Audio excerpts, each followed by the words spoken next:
Mateus 16, versículos 13 a 28, diz assim: E chegando Jesus às partes de Cesareia de Filipe, interrogou seus discípulos, dizendo: Quem dizem os homens ser o filho do homem? Eles disseram: uns João o Batista, outros Elias, outros Jeremias ou um dos profetas. Lembrando aqui só uma pausa que João Batista já tinha sido morto aqui a essas alturas. Então seria como se fosse algum desses profetas já passados, né? Disse-lhes ele: E vós quem dizeis que eu sou? E Simão Pedro, respondendo, disse: Tu és o Cristo, o Filho do Deus vivo. E Jesus respondendo disse-lhe: Bem-aventurado és tu, Simão Barjonas, porque não te revelou a carne e o sangue, mas meu Pai que está nos céus. E também eu te digo que tu és Pedro, e sobre essa pedra edificarei a minha igreja, e as portas do inferno não prevalecerão contra ela. E eu te darei as chaves do reino dos céus, e tudo que ligares na terra será ligado nos céus, e tudo que desligares na terra será desligado nos céus. Então mandou os seus discípulos que ninguém dissessem que ele era Jesus o Cristo. Desde então começou Jesus a mostrar aos seus discípulos que convinha ir a Jerusalém e padecer muitas coisas dos anciãos e dos principais sacerdotes e dos escribas, e ser morto e ressuscitar ao terceiro dia. E Pedro, tomando-o de parte, começou a repreendê-lo, dizendo: Senhor, tem compaixão de ti, de modo nenhum isso te acontecerá. Ele, porém, voltando-se, disse a Pedro: Para trás de mim, Satanás, que me serves de escândalo, porque não compreendes as coisas que são de Deus, mas só as que são dos homens. Então disse Jesus aos seus discípulos: Se alguém quiser vir após mim, renuncie-se a si mesmo. Tome sobre si a sua cruz e siga-me. Porque aquele que quiser salvar sua vida, perdê-la-á. E quem perder a sua vida por amor de mim, achá-la-á. Pois que aproveita ao homem ganhar o mundo inteiro, se perder a sua alma? Ou que dará o homem em recompensa da sua alma? Porque o Filho do Homem virá na glória de seu Pai, com os seus anjos, e então dará a cada um segundo as suas obras. Em verdade vos digo que alguns há que dos que aqui estão que não provarão a morte até que vejam vir o Filho do Homem no seu reino. Amém. Glórias a Deus.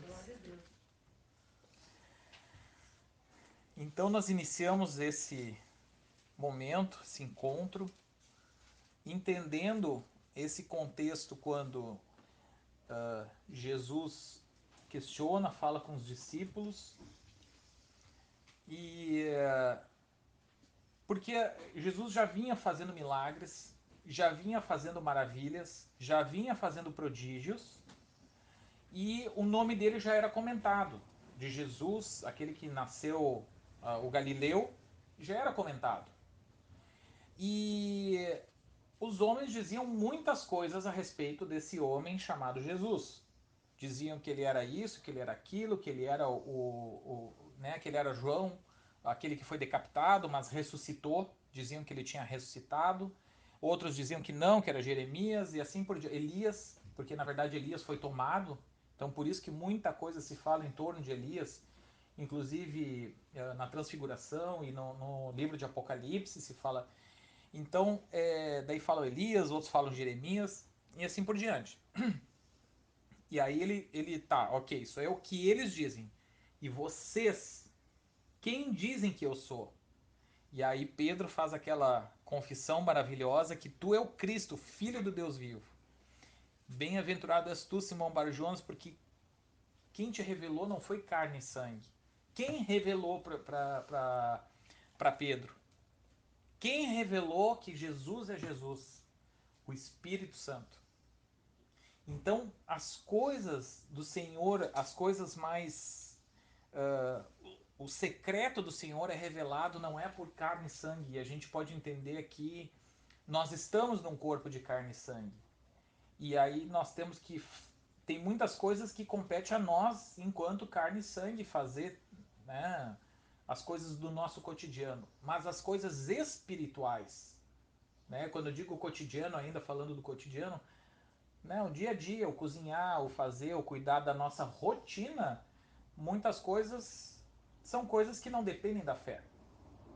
Né, o que eu vou comer, o que eu vou. Enfim. Mas as revelações espirituais dependem do Espírito Santo. Claro que nós vamos estudar a palavra, tem coisas que são, mas as revelações, o entendimento, esse vem através do Espírito. E Pedro pôde ali, o Espírito Santo mostrou para Pedro e revelou, porque outros já sabiam aquilo que ele vinha fazendo. Mas por entendimento através do Espírito, Pedro entendeu que aquele era o Cristo. E é uma revelação contundente aqui, porque havia uma promessa do Cristo, mas é um Cristo. Olha, Cristo pode vir em qualquer momento da história, foi parar aqui, no meu quintal, vamos dizer assim, né? E isso aí foi, né, glória a Deus. Porém, em seguida, Jesus explica que ele tem que ir para Jerusalém. Agora, há um mandamento para ir para Jerusalém? Existe um mandamento, assim, na lei, que eu sou obrigado a ir para Jerusalém, apesar de ser a tradição de ir na Páscoa? Ele iria na Páscoa, né? Em outros momentos, Jesus não foi. Né? Jesus teve, em outros momentos, ele não foi, evitou Jerusalém por causa da perseguição. Mas nesse momento ele disse que ele tinha que ir porque ele seria, convinha que ele padecesse e fosse crucificado. Qual é o mandamento que diz isso? Agora, Jesus sabia que havia uma direção para ele ir através do Espírito. Então essas coisas andam juntas, é Pai, Filho e Espírito Santo. E aí o que acontece? Uma coisa interessante. E esse é o ponto da palavra de hoje. Essa é a direção. A revelação maravilhosa a gente viu foi o aperitivo. Mas a palavra aqui é sobre o que vem em seguida. Que aí Pedro começa a repreender ele. E isso é o que a gente tem que começar a refletir para a mensagem de hoje. Pedro começa a repreender ele. Não, não, tu não tem que ir para lá. E de fato, qual é o mandamento? Jesus estaria transgredindo algum mandamento? Qual seria o problema dele não ir se em outras ocasiões ele não foi? O problema é ele negar a direção do Espírito. E aí fica muito claro que a carne milita contra o Espírito. Então, num momento, Pedro agiu pelo Espírito, no outro ele agiu pela carne. Em seguida. E assim somos nós. A gente muitas vezes é guiado pelo Espírito, toma decisões em cima do Espírito. Em outro momento a gente toma decisões na carne, se a gente não vigiar. Tá? E fica claro outra coisa. A vontade da carne não é a cruz. A vontade da carne não é negar a si mesmo. E aqui, se Jesus tivesse feito o que Pedro estava dizendo, ele não estaria se negando a si mesmo, Jesus. Porque Jesus se negou a si mesmo. Jesus é assim o melhor e o maior modelo que nós podemos ter de negar a si mesmo. Jesus se negou. E andar pelo Espírito e inclusive ter a salvação, como ele diz aqui, o próprio Jesus está dizendo que não há salvação sem se negar a si mesmo. E o que a gente tem que entender é o que implica o se negar a si mesmo. É contrariar a vontade da carne. A carne não quer ir para Jerusalém para a Páscoa para ser crucificada. Mas o Espírito diz para ir. Então, quando ele começa dizendo aqui, ó, são coisas de homens, pensa como homem, tem a lógica de homem. Mas a lógica do Espírito é outra. E nisso tudo nós temos que começar a vislumbrar que Deus, ele muitas vezes ele é glorificado, ele se faz glorificar através de oposições, através de paradoxos e aparentes contradições. como é que Deus se mostra vitorioso numa cruz, pregado entre dois ladrões. Mas Deus é glorificado através de aparentes oposições. E isso nós vamos ver essa contradição do se negar a si mesmo com a salvação, com ter a vitória numa aparente derrota. E essa é a direção. Então, nós precisamos nos negar a nós mesmos, e a vontade da carne é contra a vontade do Espírito. Sempre. A vontade da carne, no sentido espiritual das coisas. Né? Como a gente diz, tem coisas do cotidiano que não são coisas diretamente da fé, né? Da nossa rotina, mas naquilo que é do espiritual, a vontade da carne é em oposição ao Espírito. E nós precisamos negar a vontade da carne. E isso nós vamos entender hoje. Né? Jesus foi numa direção que o Espírito deu e que a carne, nenhuma carne em sã consciência ia querer. Nenhuma carne quer ir para a cruz. Nenhuma. De ninguém aqui, de nenhum lugar, quer isso aí. Vamos adiante. Evangelho de João, capítulo 7, versículos 1 a 9, diz assim: E depois disso, Jesus andava pela Galileia e já não queria andar pela Judéia, pois os judeus procuravam matá-lo. Ó, tá vendo aqui? Aqui ele estava evitando, isso aqui é outro momento, ele estava evitando aquela região da Judéia. Então, ir para um lugar ou não ir, não há, mas a direção é do Espírito. Então, uma coisa é nós entender os rudimentos da fé, mas na medida que buscamos crescimento, precisamos entender, no particular de cada um, qual é a vontade do Senhor para cada dia, para cada momento, em vigilância e oração. Vai além só. E o Espírito nos mostra direções particulares para a igreja, para o particular de cada congregação e para o particular do indivíduo também. Então isso, cada um precisa sair da sua zona de acomodação, orar, ir para o joelho e pedir direção do Senhor para a igreja, para a sua congregação e para si mesmo, né? Porque tem coisas que da sua vida particular que não são diretamente ligadas a coisas da igreja.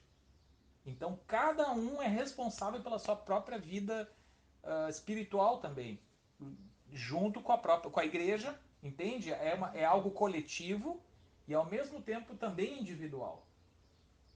Mas que ninguém se escolhe assim, ó, por um lado assim, mas a igreja vai me dar a direção. A igreja tem que alimentar com a palavra, tem que orar junto, há esse ato coletivo, há essa assembleia santa. Mas junto com cada um é responsável por ter a vigilância individualmente também. E aí Jesus, então, ele estava evitando a região da Judéia por causa dos judeus e ainda não era o tempo dele aqui. Vamos seguir mais nos outros versículos. Estava próxima da festa dos judeus, a dos tabernáculos. Disseram-lhe, pois, seus irmãos: Sai daqui e vai para a Judéia, para que também os teus discípulos vejam as obras que fazes. Tá vendo? Ali é outro momento, vamos lá. Porque não há ninguém. Isso aqui, os irmãos deles, irmão. Vamos adiante, a gente já vai chegar lá. Porque não há ninguém que procure ser conhecido que faça coisa alguma em oculto. Se fazes essas coisas, manifesta-te ao mundo. Versículo 5. Porque nem mesmo seus irmãos criam nele. Tá? Disse-lhes, pois, Jesus: Ainda não é chegado o meu tempo. Ó, tá vendo? Então aqui não era ainda aquele momento da crucificação. Mas o vosso tempo sempre está pronto. O mundo não vos pode odiar, mas ele me odeia a mim, porquanto dele testifico as suas obras são más. Subi vós a essa festa, eu não subo ainda a essa festa, porque ainda meu tempo não está cumprido. E havendo-lhes dito isso, ficou na Galiléia. Tá? Então vê, ou ir para a Judéia, porque Jerusalém é na região da Judéia, ou ficar na Galiléia, é algo que não há uma imposição legal, uma lei. Não há uma doutrina de igreja que vai nos dizer. É algo da direção do Espírito naquele momento. Tá? E aí o que eu quero destacar aqui também é o seguinte. que os irmãos dele pareciam estar querendo testar ele. Vai para a Judéia, porque se tu quer mostrar essas obras, então tu tem que vai lá e tu mostra isso, né? E essa coisa como se fosse lá dar um espetáculo da fé. É isso que estavam quase que testando ele, assim, instigando ele a isso. A que fizessem um espetáculo da fé na região da Judéia para que todos crescem nele. Porém, esses que estavam instigando ele, está aqui escrito bem claro no versículo 5, nem eles mesmos criam nele. E como é que o Senhor é glorificado através dessa contradição? Porque se ele fosse criado numa família onde todo mundo dissesse, olha, tu é escolhido, apareceu um anjo para a mamãe quando ela estava grávida de ti. Aí ele ia criar, não, mas é que eles lavaram a cabeça dele, fizeram lá toda uma encenação e fizeram e encheram a cabeça dele com essas ideias. Então ele fica se achando o Messias. Porque ele foi criado num ambiente onde todo mundo ficava dizendo que ele é o Messias. Mas aqui é o contrário. A família dele, a própria família dele não cria nele. E isso, essa contradição, ela serve para, vamos dizer, descredibilizar o evangelho ou para dar mais crédito ainda? Ela serve para dar mais crédito ainda, porque mesmo a família dele não crendo nele, a vontade dele se cumpriu ao ponto que hoje nós temos um calendário mundialmente, tá certo que alguns países na China seguem um calendário um pouco diferente e tudo, né? Mas em grande parte no mundo ocidental todo e em grande parte do mundo oriental, dividido em antes de Cristo e depois de Cristo. De alguém que nem a própria família cria. Então nós precisamos começar a entender como essas oposições, essas aparentes contrariedades glorificam a Deus. E isso nós podemos pegar um gancho, inclusive, naquela mensagem onde diz em Mateus 24 que Jesus começa a descrever e ele começa a falar de um cenário de guerras e rumores de guerras, mas não vos assusteis, porque essas coisas são necessárias. Então, muitas vezes essas contradições e esses cataclismas, eles glorificam a Deus. A própria morte do Filho de Deus glorificou a Deus. Então, as contrariedades, do modo que é quase incompreensível para nossa lógica, as contrariedades glorificam a Deus. Não as nossas contrariedades, não os nossos paradoxos, os paradoxos que são instituídos pelos céus. Esses glorificam a Deus. Porque, como eu já disse, né, uma família onde nem a família cria nele e a mãe dele, assim, a gente pode entender nas entrelinhas que ela não, a gente não vê nenhuma menção de ela tentar defender o ministério do filho, né? Dizer para os irmãos, não, mas o anjo apareceu, né? Porque a gente vê essa oposição. Nós vamos ver mais versículos mostrando essa oposição da família. Evangelho de Marcos, versículos 20 e 21 diz assim: E foram para uma casa e afluiu outra vez a multidão, de tal maneira que nem sequer podiam comer pão. Cheio de gente em volta. E quando os seus ouviram isso, quem é os seus? A sua família. Saíram para o prender, porque diziam, está fora de si. Então fica muito claro que a família de Jesus, a própria família não cria nele. Né? Sendo que, como a gente disse, e a palavra nos diz, que Maria recebeu uma promessa, recebeu a palavra do anjo que ela conceberia de uma forma sobrenatural, como de fato foi. Ela concebeu sendo a Virgem Maria. Claro que depois ela teve irmãos com José, teve filhos, né? Ela e José coabitaram, tiveram filhos e são os irmãos de Jesus. Mas aqui a gente vê como essa descrença da família serve para fortalecer o nome do Senhor. Isso glorifica a Deus. As oposições que não estão no nosso controle, elas fortalecem o nome do Senhor. Elas glorificam, mas isso não é da nossa competência. Nós não conseguimos, nós não temos ingerência sobre isso. Nós oramos, nós clamamos, nós buscamos a direção do Espírito, mas o Senhor se glorificar, se fazer glorificar, isso compete ao Senhor. Nós o exaltamos, nós adoramos a Deus e assim nós glorificamos a Ele, mas lembre, Deus não precisa da nossa glorificação. Ele recebe por misericórdia. Deus não precisa de nada de nós. sabe? Então a gente adorar, não, eu até estou adorando a Deus. Por isso que nós somos salvos por fé e não por obras, porque, digamos, a adoração é uma obra. Deus não precisa dessa obra, Deus não precisa de nada da gente. Quem precisa de Deus somos nós. E Deus não recebe glória de homens. Então, Deus só recebe glória se nós estamos adorando num espírito verdadeiro, purificado dos nossos pecados, clamando, né, misericórdia, porque nós só somos perdoados pela misericórdia de Deus e não por mérito. Então é isso, o Senhor se faz glorificar através dessas contradições. Assim como a gente não entende, daí de novo só lembrando daquela palavra de Mateus 24, que o Senhor diz que essas coisas são necessárias. Quando ele fala desse contexto de guerra, no fim dos tempos, de guerras, rumores de guerras, esse cataclisma todo, essas coisas são necessárias. Como assim? Mas Deus não ama o homem? Ele não mandou para nos salvar Jesus? É uma contradição. Como é que essa contradição encaixa nos planos do Senhor? É um mistério para nós. Mas ele diz que é necessário. Então o Senhor, a gente pode ver assim, talvez muitas pessoas baixaram a guarda nessa pandemia. Baixaram a guarda para que estavam endurecidas. E aí estão vendo as coisas. Outros não, talvez fiquem mais endurecidos ainda.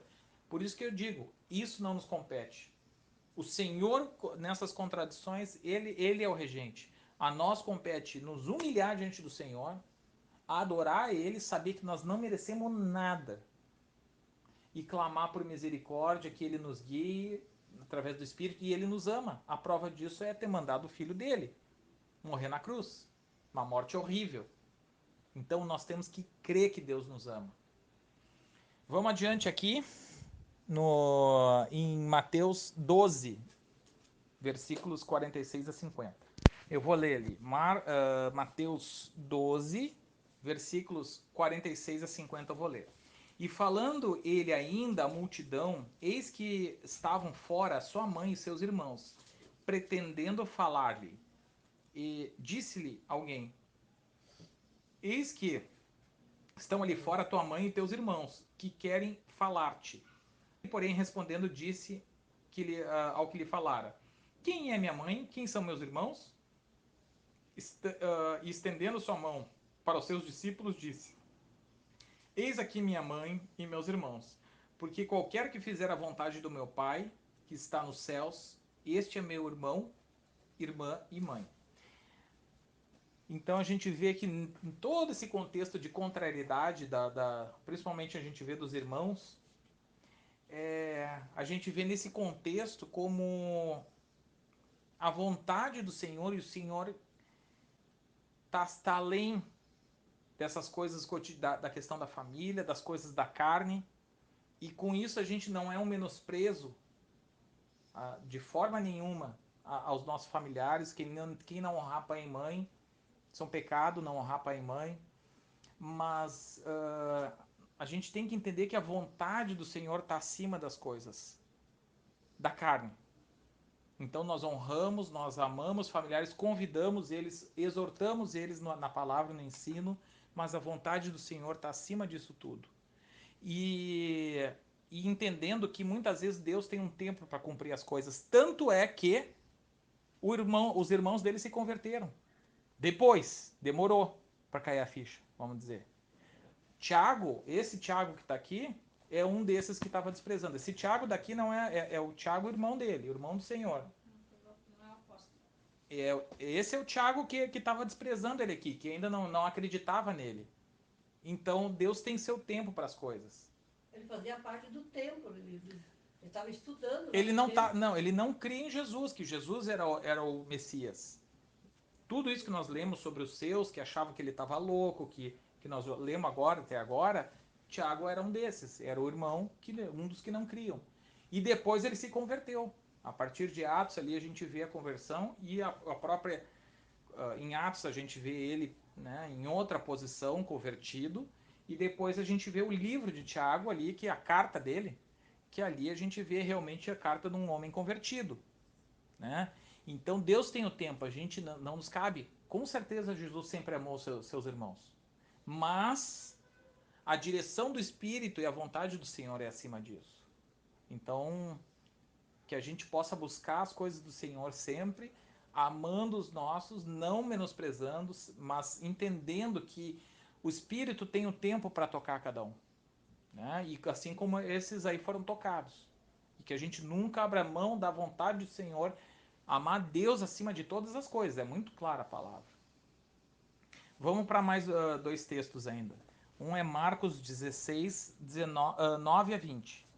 9 a 20. Marcos, capítulo 16, 9 a 20.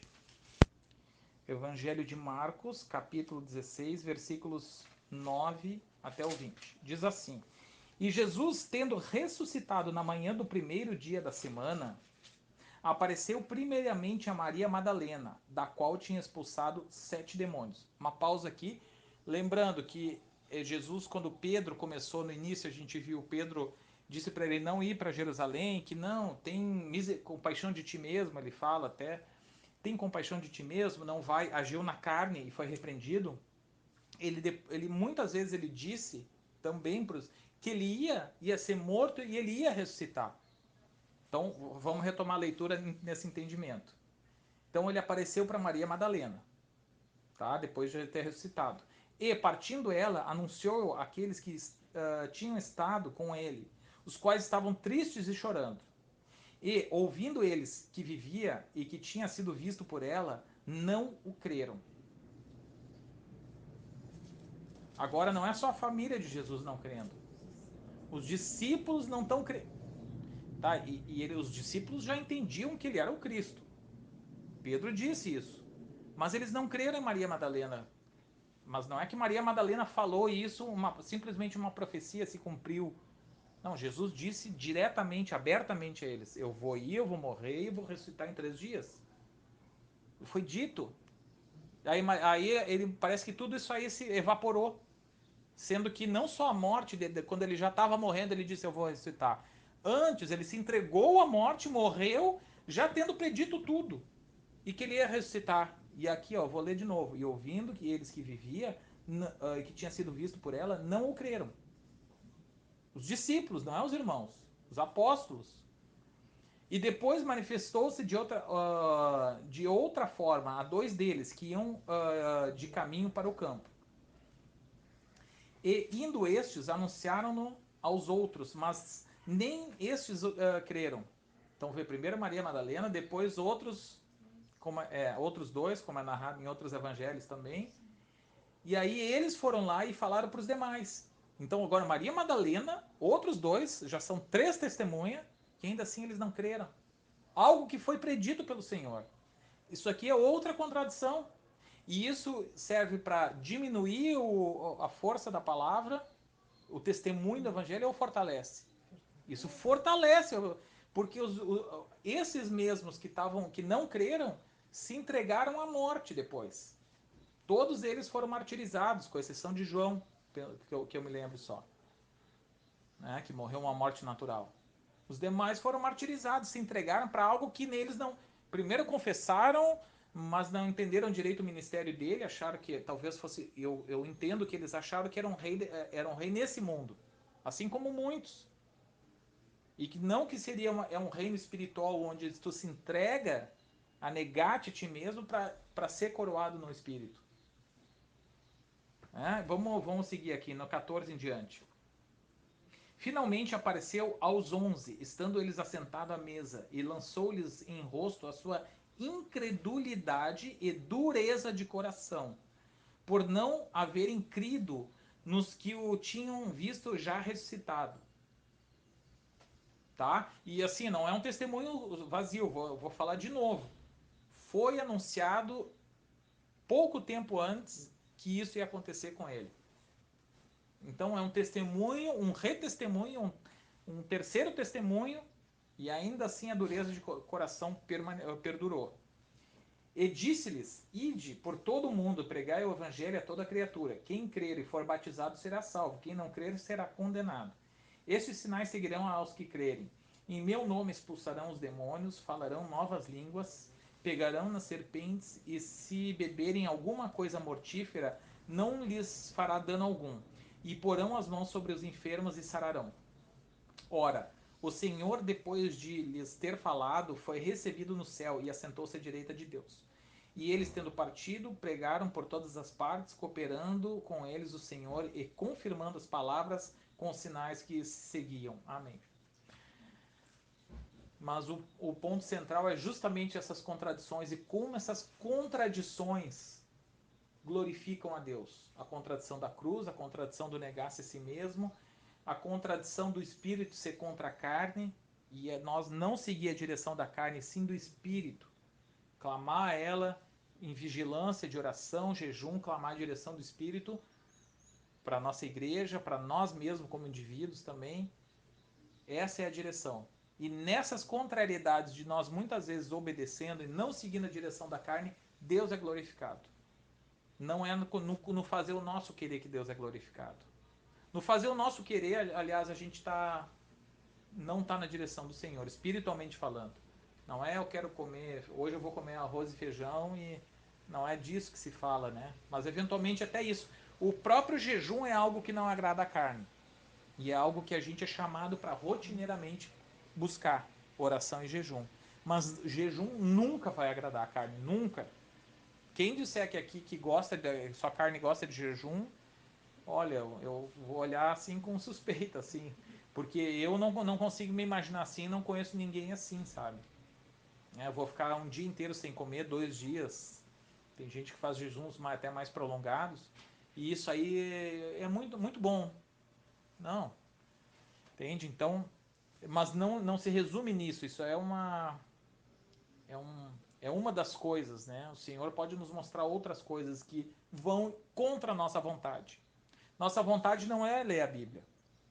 Nossa vontade não é perdoar. Nossa vontade não é abençoar o nosso inimigo. Principalmente perdoar é difícil, né? Quer dizer, era, agora não é mais. Já foi difícil. A nossa carne nunca vai querer. Com o tempo, a gente tem que buscar o Senhor, chegar no ponto onde as coisas do Espírito são mais naturais. Mas nossa carne nunca vai querer fazer jejum, ler Bíblia, orar, perdoar, congregar. Essa não é a vontade da carne. Essa não é a vontade do Espírito. Essa é a vontade da carne. Não congregar, não perdoar, facções. A gente vai ver agora. Vamos para o próximo texto. Gálatas 5, versículos 16 a 26.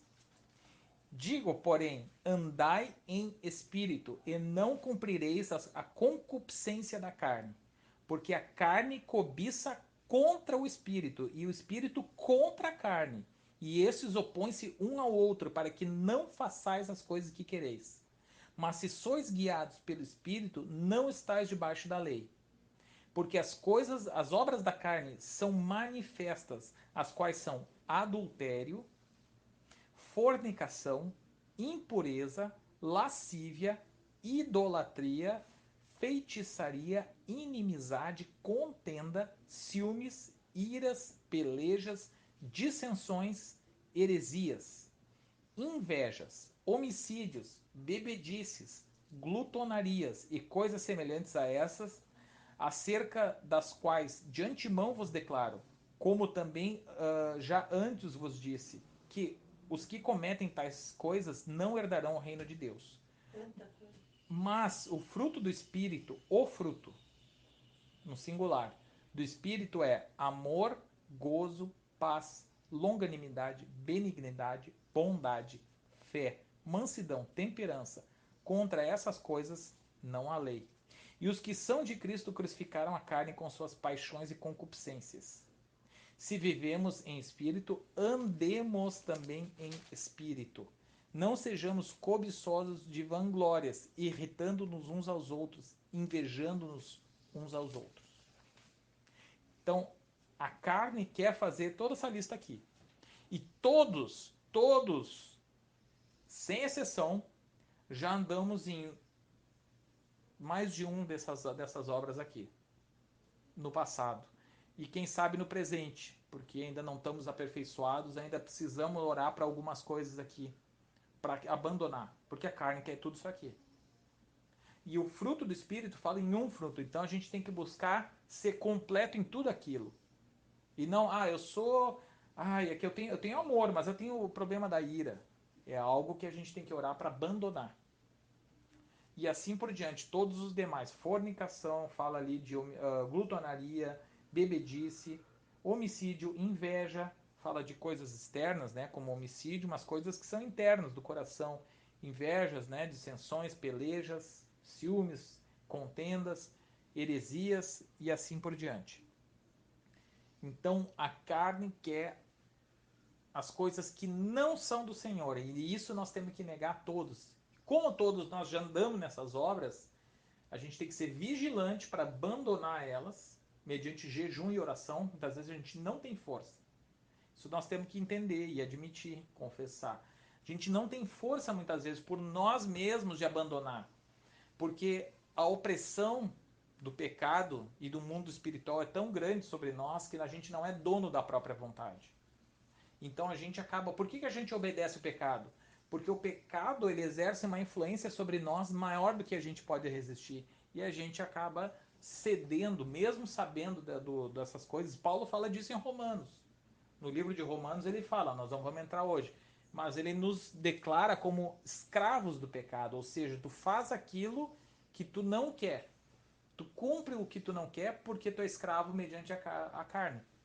Então, mesmo não sabendo que é errado inveja, ira e tudo mais que está aqui nessa lista, você faz, porque você é um escravo. E você é um refém do pecado, das coisas da carne. Você está prisioneiro pelo pecado. E como que a gente é liberto? Mediante oração, jejum e clamando a Deus que Ele quebre esse jugo. Para a liberdade. E aí, em liberdade, a gente não voltar a cometer. A gente continuar buscando a direção do Espírito em santificação. E ver como a nossa carne não quer fazer isso aqui. A nossa carne não quer amor, não quer gozo. Não estamos falando daquele amor dos gentios, como Jesus fala. Que é aqueles que te fazem o bem, tu fazer o bem, né? Esse tipo de coisa não é. É muito além disso. É perdoar, é amar os inimigos, né? Orar por eles. Amor, gozo, paz, longanimidade, benignidade, bondade, fé, mansidão, temperança. Nossa carne não quer nada disso aqui. Alguns talvez já tenham mais ao natural uma coisa ou outra, mas Deus conhece o coração e nós não temos isso aqui por completo, com certeza ninguém tem. Então que a gente possa andar na direção do Espírito, nessa direção aqui. É isso que a gente tem que buscar.